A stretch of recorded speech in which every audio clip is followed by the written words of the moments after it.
नमस्कार, capital TV देख रहे हैं आप। मैं हूं आपके साथ हर्ष भारद्वाज। एक बार फिर से बात पते की करेंगे क्योंकि ओपी राजभर की तरफ से एक बड़ा बयान सामने आया और उन्होंने अखिलेश यादव के लिए कहा है कि वो कभी कृष्ण के वंशज नहीं हो सकते, वो कंस के वंशज जरूर हो सकते हैं। साथ ही साथ ये भी कहा गया कि अतीक अहमद का साथ देने वाले आज हिंदुओं की बात करते हैं। दरअसल हिंदुओं की जहां तक बात की जाती है, ये शब्द इसलिए कहा गया क्योंकि अखिलेश यादव की तरफ से अब तमाम हिंदुओं को टिकट देने का काम किया जा रहा है और तो और ब्राह्मण जात के लोगों को भी अखिलेश यादव लुभाने का प्रयास कर रहे हैं। आज इसी पर चर्चा करेंगे कि क्या अखिलेश यादव अतीक के एकदम करीब रहते थे, क्या अखिलेश यादव अतीक का साथ देते थे, क्योंकि अतीक अहमद के बेटे की एक्सीडेंट में जब से मौत हुई है तो अतीक पर सियासत है, हिंदुओं पर सियासत है और आज इसी पर बात पते की करेंगे। अविरल मलिक साहब मेरे साथ जुड़ रहे हैं, बीजेपी के लीडर हैं। अविरल साहब बहुत बहुत स्वागत कर रहा हूं, आप मेरे साथ जुड़ रहे हैं। अकील अहमद साहब मेरे साथ जुड़ रहे हैं, समाजवादी पार्टी समर्थक। अकील साहब बहुत बहुत स्वागत है आपका, एक बार फिर से आपने समय निकाला और कैपिटल टीवी के साथ आप जुड़ रहे हैं। सबसे पहले मैं अकील अहमद साहब आप ही के पास आ रहा हूं क्योंकि देखिए ओपी राजभर साहब ने बड़ा बयान दिया है और वो कह रहे हैं अतीक अहमद का साथ देने वाले और मुसलमानों की टोपी हमेशा सर से पे लगाने वाले आज ब्राह्मणों को टिकट देने का काम कर रहे हैं। पिछड़ा और दलितों को भूल गए और पी और ए को वो पंडित बता रहे हैं, जबकि अतीक अहमद के साथ हमेशा से उनकी तस्वीर आई। मुलायम सिंह यादव की सरकार हो, अखिलेश यादव की सरकार हो, अतीक अहमद जैसे मुसलमान और माफियाओं का साथ देने वाली पार्टी आज हिंदुओं की बात करती है।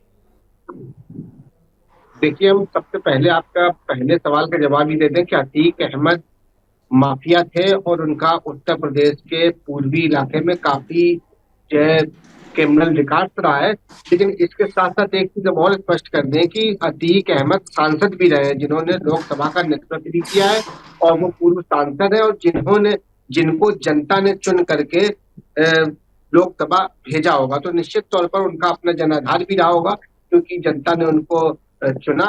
और दूसरा सवाल साधने की जहां तक बात है, जो उत्तर प्रदेश के पूर्व मुख्यमंत्री या समाजवादी पार्टी के राष्ट्रीय अध्यक्ष अखिलेश यादव ने लखनऊ में जो पवन पांडे का नाम अयोध्या सीट से जब से जो है जारी किया है, जब से उसका उनका नाम क्लियर किया है, तब से सियासी घमासान और ज्यादा जो है वो तेज हो गया है।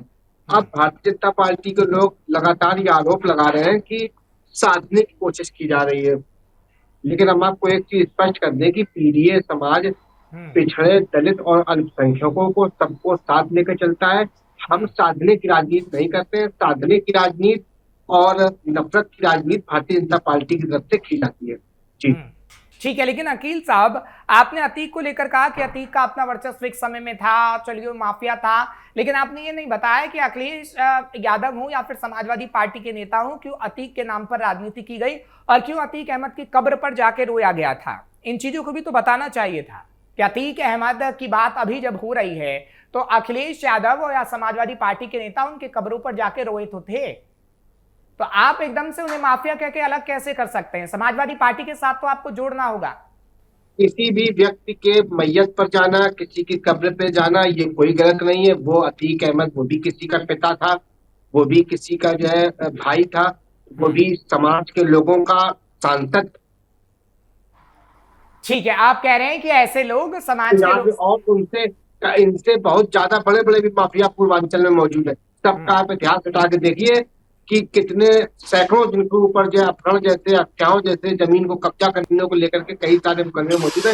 ऐसे ऐसे अन्य वर्ग के लोग भी माफिया हैं और उनका अब कार्रवाई हो रही है ना। योगी साहब कार्रवाई करें। अविरल साहब मैं आपके पास आ रहा हूँ। अकील साहब ये कह रहे हैं कि चलिए अगर अतीक की बात करें तो उन्होंने कहीं ना कहीं चुनाव भी लड़ा और अतीक अहमद का समाजवादी पार्टी के साथ कोई लिंक ही नहीं था, लेकिन अगर मैं इतिहास के पन्नों को पलट कर देखूं तो अतीक अहमद का लिंक भी था और टोपी पहनकर अखिलेश यादव घुमा भी करते थे। नहीं था सर। अरे सर, ये तो आप सर गलत आप सवाल कर रहे हैं ना। लिंक था, ये आपने हमसे पूछा ही नहीं कि लिंक नहीं था। लिंक समाजवादी के पार्टी के साथ लिंक था। अतीक अहमद का लिंक से नकार नहीं थे भाई, चूंकि वो तो सांसद रहे हैं और जब सांसद जिसने जनता ने जो चुन के जिसको लोकसभा भेजा जा रहा है, जो प्रधानमंत्री के सामने वहां पे बैठ रहा है, तो माफियाओं के साथ लिंक था। आप सीधे सीधे कह रहे हैं कि माफियाओं के साथ अखिलेश यादव का लिंक था। माफिया से मतलब नहीं है, उनका जो लिंक था पार्टी के नेतृत्व में सिर्फ सांसद के तौर पर लिंक था। जब वो तो सांसद थे तो अतीक अहमद प्रधानमंत्री जी अतीक मिलते थे। अतीक अतीक अहमद एक माफिया भी था, इस बात को मानते हैं आप? अतीक अहमद हो, चाहे राजा भैया हो, चाहे ब्रजेश सिंह हो, यहाँ पे दर्जनों ऐसे माफिया हैं जो अतीक अहमद जिनके आगे कुछ भी नहीं है। ठीक है अविरल साहब, अतीक अहमद को लेकर बड़ी क्लियरिटी अकील साहब दे रहे हैं और कह रहे हैं कि नहीं, समाजवादी पार्टी की सरकार में अब ना पीड़ितों की भी बात होती है, पंडितों की भी बात होती है, और अतीक अहमद को लेकर तो अब क्या कुछ बोला वो तो आपके सामने ही है। आपसे मेरा ये सवाल रहेगा, क्योंकि अगर पंडितों की बात करें या फिर तमाम हिंदुओं की बात करें तो मुसलमानों के साथ साथ समाजवादी पार्टी हिंदुओं को भी साधने का प्रयास कर रही है। आपके लिए मुश्किल भरा हो सकता है, या फिर आप कोई ऐसी काट अखिलेश यादव की निकालेंगे, क्योंकि पीडीए की काट लोकसभा चुनाव में निकाल लेनी चाहिए थी, और विधानसभा चुनाव की अगर हम बात करें तो पीडीए की काट इस वक्त कहा जा रहा है कि निकाल रही है बीजेपी। नहीं देखिए, मैं समझता हूँ किसी प्रकार से हम इनकी काट नहीं निकाल रहे, ना काट निकालने की आवश्यकता है, क्योंकि ये काट निकालने लायक बचे ही नहीं है, पूर्ण रूप से समाप्त है। जनता इनके साथ नहीं, लोग इनके साथ नहीं है। अगर बात कर जाए इन्हीं की विपक्षी राजनीतिक दलों की, ये विकास का एजेंडा रखते नहीं है। आज जनता को विकास चाहिए, रोजगार चाहिए, अच्छी शिक्षा चाहिए। उन्हें चाहिए कि उनके जो बच्चे हैं वो अच्छी जगह नौकरी करें, आगे बढ़े, देश आगे बढ़े, रोजगार मिले, इंपोर्ट एक्सपोर्ट अच्छे से हो, बेहतरीन तरीके से, विदेश नीति मजबूत हो, रक्षा नीति मजबूत हो, और डबल इंजन की सरकार हो, जिससे केंद्र सरकार और राज्य सरकार मिल करके मजबूती के साथ काम कर सके और विकास के कार्य किसी प्रकार से उसमें बाधा ना आ सके। और जहां तक विषय है विपक्ष का, अभी ये सब ड्रामा अभी भी हुआ था, ये सीजेपी वाला ड्रामा हुआ, तमाम सारी चीजें हुई। हालांकि जो भी उनका विषय था वो एक्सेप्ट हो गया, धर्मेंद्र प्रधान जी ने भी इस्तीफा दे दिया, लेकिन क्या कल्चरल शॉक नहीं था कि लड़कियों से, बहन बेटियों से जिस प्रकार से मंच पे चढ़ा के इन्हें बुलवाने का काम किया गया, और एक तरीके से माननीय प्रधानमंत्री मोदी जी को गालियां दिलवाने का काम किया गया, उन लड़कियों के द्वारा, बहन बेटियों के द्वारा, महिलाओं के द्वारा जो गालियां दी गई, क्या ये इंडियन कल्चर कहती है? क्या भारतीय संस्कृति कहती है? क्या भारतीय सभ्यता कहती है? क्या षड्यंत्र नहीं है देश के खिलाफ, भारत के खिलाफ? और उसके साथ साथ जहां तक विषय है कल्चरल शॉक का, तो जनता समझ रही है, लोग समझ रहे हैं, सनातनी समझ रहा है, सनातनी जाग चुका है, सनातनी पूर्ण रूप से जागृत है, और वोट के माध्यम से इन्हें मुंहतोड़ जवाब देगा। और उसके साथ साथ सवाल ये भी होना चाहिए, जो लोग हैं जो पेपर खरीदते हैं पहले, फिर पेपर खरीद के फिर वो सड़कों पे उतरते हैं, वो नोइंगली जानते हुए पेपर खरीदते हैं कि भाई हाँ पैसे देके कि उनका फायदा हो, उसके बाद वो सड़क पे भी उतर जाते हैं, फिर वो इस्तीफे भी मांगते हैं। तो पहले तो उन्हें जेल में भेजा जाना चाहिए, उनपे कार्रवाई होनी चाहिए। उनपे कार्रवाई की मांग आखिर क्यों नहीं करते? चाहे सीजेपी के नेता हो, अभिजीत दीपके हो, या जो भी नेता हो, या जो भी विपक्ष के नेता हो, उन्हें मांग करनी चाहिए इस विषय पे भी, लेकिन विपक्ष इस विषय पे मौन है।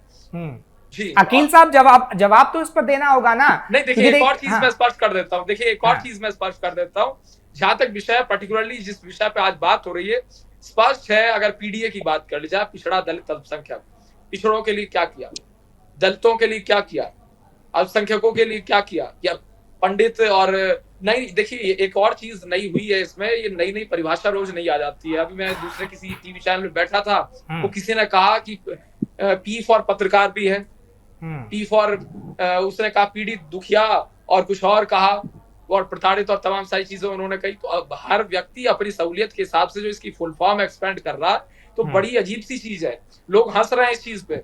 और एक और चीज है, जहां तक विषय गरीब पीड़ित शोषित वंचित का, दलित आदिवासी महिला युवा बेरोजगार संत का, तो हम पूर्ण रूप से समर्पित हैं।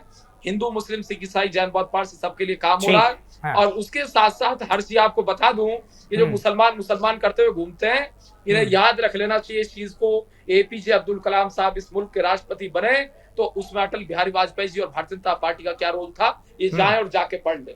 ये एपीजे अब्दुल कलाम साहब को पढ़े, उन्हें आइडियल माने, तो शायद देश और मजबूत होगा। जी ठीक है अकील साहब, देखिए दो बातें तो अविरल साहब ने बिल्कुल क्लियर कर दी, क्योंकि देखिए अगर हिंदुओं की अगर हम बात करें तो वो कह रहे हैं कि जो पीडीओ की बात आप लोग करते हैं वो नया फॉर्मूला आप लोग जोड़ देते हैं। अभी जो हम तस्वीर दिखा रहे हैं आप देखिएगा, अयोध्या में योगी आदित्यनाथ का मंदिर बनाया गया है, हिंदू ने पूज रहा है, हिंदू भरोसा कर रहा है, आप राम मंदिर चोरी पर ही अटके हुए हैं, जबकि तमाम सर्वे बता रहे हैं कि योगी आदित्यनाथ की सरकार एक बार फिर से बन रही है। दूसरा जो अविरल साहब ने, एक मिनट सुन लीजिए, दूसरा अविरल साहब ने ये बोला कि सीजेपी का जो प्रोटेस्ट हुआ राष्ट्रीय राजधानी दिल्ली के अंदर, उसमें किस तरीके से देश विरोधी बू आ रही थी, लेकिन वहां पर तो सबको ही चला गया। लेकिन आज झारखंड के अंदर प्रोटेस्ट हो रहा है तो राहुल गांधी से लेकर अखिलेश यादव की चुप्पी सवालों के घेरे में तो है। अकील साहब, अभी अफजल साहब के हम वक्तव्य को सुन रहे थे, अफजल साहब ये कह रहे थे कि बहुत सारी गालियां दी गई महिलाओं के द्वारा, सुनियोजित तरीके से बच्चियों के द्वारा गालियां प्रधानमंत्री जी को दी गई। तो वही हम एक चीज स्पष्ट करेंगे, भाई जैसा जो करेगा उस हिसाब से उसको जो है जनता चुनेगी, उस हिसाब से उसका भाग्य तय करेगी, उस हिसाब से उनको जवाब देगी। नहीं, भाग्य तो एपीजे तय अब्दुल करेगी कलाम लेकिन गाली तो नहीं देगी ना एपीजे प्रधानमंत्री सर नरेंद्र मोदी को। एपीजे सर आप एपीजे अब्दुल कलाम भी देश के राष्ट्रपति रहे, उनको कोई पूरे देश का कोई भी नागरिक उनको जो है गालियां नहीं दे सकता, चाहे वो किसी वर्ग का हो। तो उनको आज तक किसी ने गालियां नहीं दी। अटल बिहारी वाजपेयी जी भी रहे, उनको आज तक किसी ने गालियां नहीं दी। मनमोहन सिंह जी भी रहे, उनको किसी ने गालियां नहीं दी। मोदी जी को इतनी सारी गालियां क्यों दी? तो भाई तो जो जैसा अखिलेश करेगा यादव को भी उसको तो उस हिसाब गालियां से। मिली थी यार। अखिलेश यादव को अतीक को लेकर गालियां मिली, हिंदुओं का नरसंहार हुआ उसको लेकर गालियां अखिलेश मिली, अखिलेश मुलायम सिंह यादव को मुल्ला अखिलेश मुलायम कह दिया गया, उसके लिए आप क्यों नहीं बोलते एक शब्द? देखिए, ये सिर्फ आप सवाल बजाय हमारे, आप सवाल भारतीय जनता पार्टी से अगर करेंगे तो ज्यादा ठीक रहेगा। लेकिन हम लेकिन आपको एक उनकी चीज स्पष्ट सरकार कर में दें। हिंदुओं हिंदुओं के खिलाफ नरसंहार नहीं हुआ ना सर। उनकी सरकार में कैराना से किसी ने पलायन नहीं किया था, या उनकी सरकार अभी है तो कोई। आप हाँ, देखिए, समाजवादी पार्टी जो है नफरत की राजनीति नहीं करती है। समाजवादी पार्टी सबका सम्मान देने के काम करती है। आज ये जो लोग आरोप लगा रहे हैं, यही सबसे ज्यादा नफरत की राजनीति करते हैं। ये सिर्फ हर वर्ग को तोड़ने का काम करते हैं। और जो वर्ग आज ज्यादा नाराज है, यानी कि ब्राह्मण समाज जो आज ज्यादा नाराज है, ये भारतीय जनता पार्टी से और ज्यादा नाराज है, जिसको लेकर के इतनी तो बातें कर रहे हैं। मुसलमान तो समाज और समाजवादी ब्राह्मण पार्टी से भी नाराज है, मुसलमान समाज नहीं, समाजवादी नहीं, पार्टी से भी नाराज है।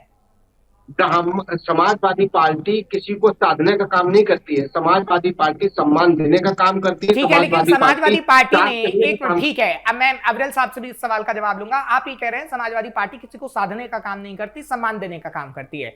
शाइस्ता परवीन जो अतीक अहमद की पत्नी है, और जब चुनाव लड़ने की बात हुई थी तो किसने समर्थन किया था सर? समाजवादी पार्टी थी ना। आप ये कह रहे हैं कि हम किसी को साधते नहीं है, तो ऐसा भी तो नहीं होगा कि किसी आरोपी की पत्नी को आप चुनाव लड़ने के लिए कह देंगे कि आइए लड़िए, हम आपका साथ दे रहे हैं। वो तो खुद ही आरोपी है सर। आरोप होना अलग है। आरोप देश के जो है जो गृह मंत्री है उनको भागती ऊपर क्यों फिर मुकदमे रही है दर्ज है। शाइस्ता तो परवीन? अगर आप सुन, तो ये सहजता के साथ उनको खड़ा होना वो दर्शाता था कि वो महिलाओं के साथ है, महिलाओं के सम्मान के साथ खड़े हुए हैं। वो चूंकि पूर्व सांसद थे जो समाजवादी पार्टी में भी रहे, और उसके साथ साथ बहुजन समाज पार्टी से वो सांसद बने। तो उसमें ये नहीं है कि जो वो किसी व्यक्ति विशेष के साथ वो तो क्रिमिनल का अभी साथ अभी दे रहे हैं। अच्छा ठीक है, मैं अविरल महिलाओं साहब के के पास जा सम्मान रहा के हूं साथ इस सवाल को लेकर, लेकिन आपसे एक सवाल पूछता हूं। शाइस्ता परवीन अभी गायब है, क्या समाजवादी पार्टी शाइस्ता परवीन को चुनाव लड़वाएगी 2027 इलेक्शन में?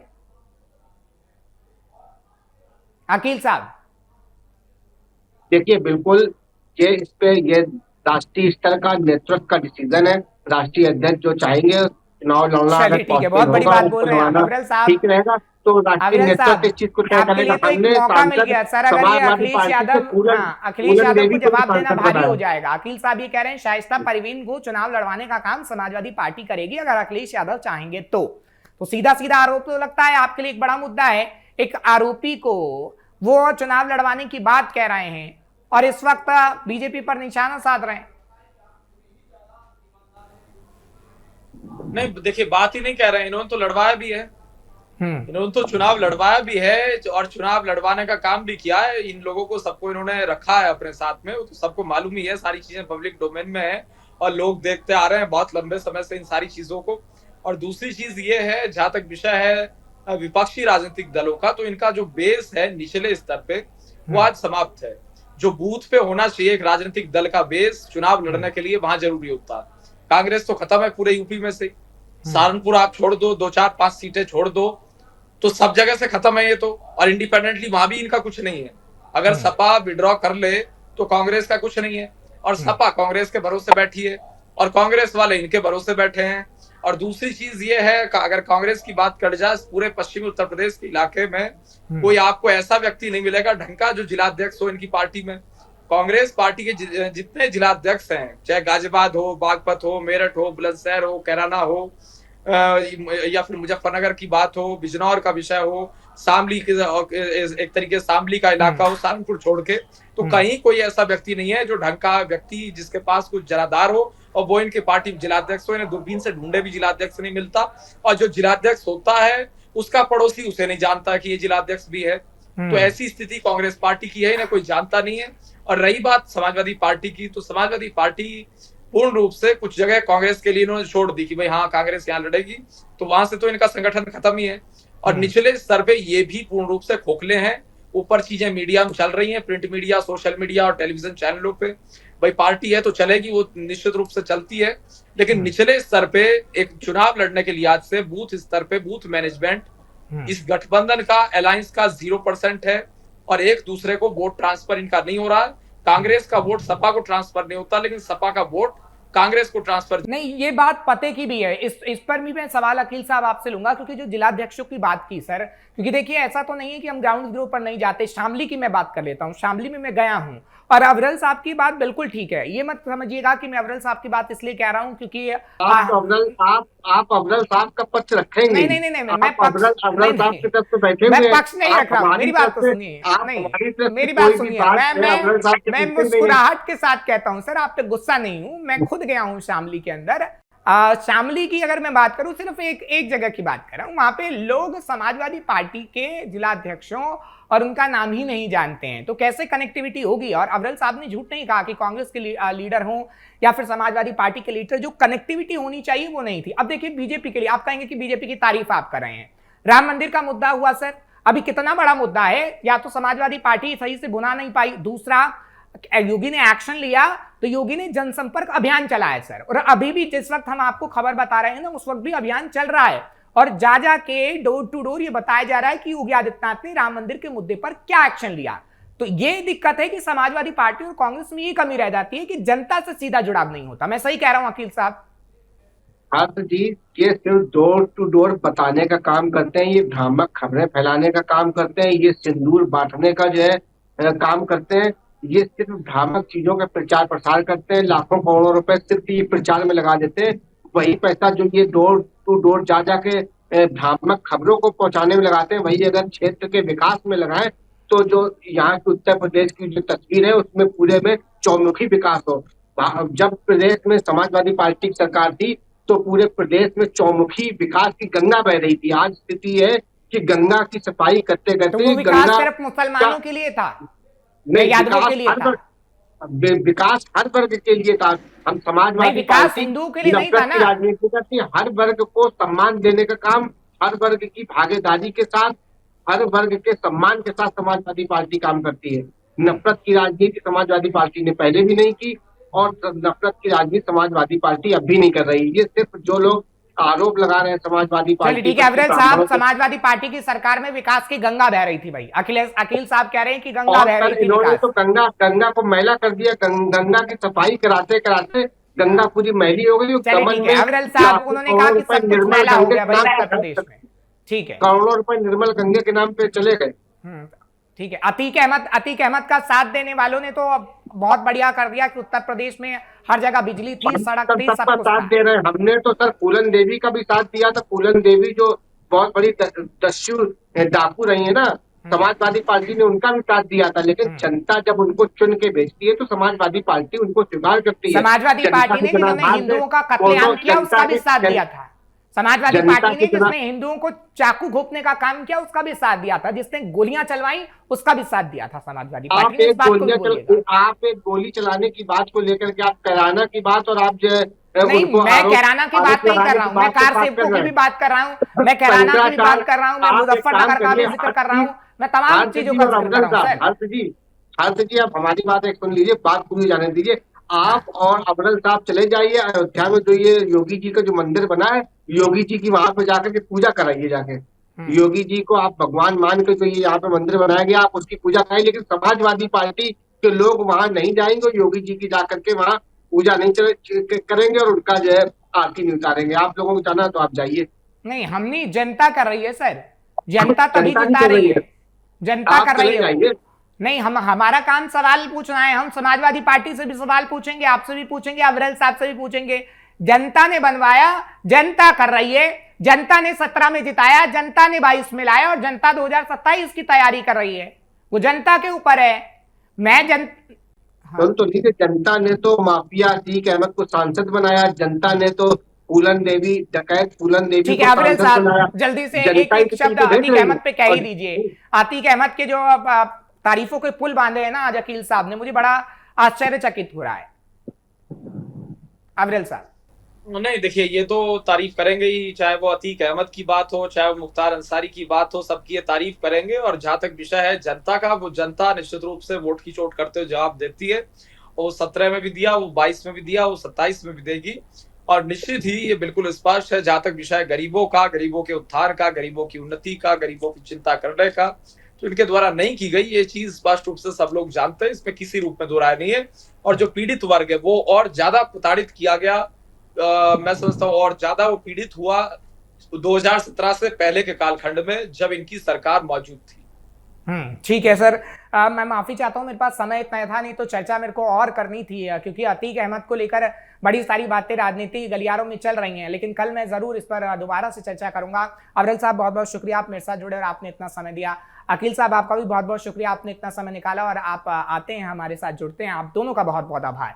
फिलहाल अतीक अहमद को लेकर अभी सियासी पारा आई है। दूसरा जो ओपी राजभर की तरफ से बयान दिया गया और कंसवादी बताया गया अखिलेश यादव को, उस पर इस वक्त सियासी पारा बड़ा हाई है।